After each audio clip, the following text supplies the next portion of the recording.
গত কয়েকদিন দেশের বিভিন্ন বিশ্ববিদ্যালয়ে যে কতগুলো অনাকাঙ্ক্ষিত ঘটনা ঘটেছে, তো সেটাতে আমিও মন্ত্রণালয় অবহিত রয়েছে এবং অবশ্যই তার দ্বারা স্বাভাবিক শিক্ষা কার্যক্রম কিছুটা ব্যাহত হচ্ছে।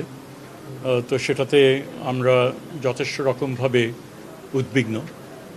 তবে আমরা এটা মনে করি যে কোনো সমস্যাই আলাপ আলোচনার মাধ্যমে সমাধান হওয়া সম্ভব। আমরা আশা করি, আমরা জানি যে সেই প্রক্রিয়া শুরু হয়েছে এবং সেটা সমাধানের দিকেই এটা এগিয়ে যাচ্ছে। আমরা আশা করি দ্রুতই এই সমাধান এখানে হবে। বিভিন্ন পার্টি তারা একে অপরকে বুঝে অবস্থান তাদের বদলিয়ে মোটামুটিভাবে একটা সিদ্ধান্তে তারা সর্বপার্টি গ্রাহ্য একটা সিদ্ধান্ত সেখানে তারা আসতে পারবেন এবং যত দ্রুত এটা হয় ততই আমরা সেটা মঙ্গলকর।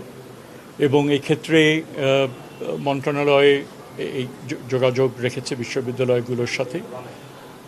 আশা করি আমাদের কোনো সাহায্য সহযোগিতার প্রয়োজন হলে মন্ত্রণালয়ের পক্ষ থেকে তা এক্সটেন্ড করা হবে প্রতিষ্ঠানগুলোকে।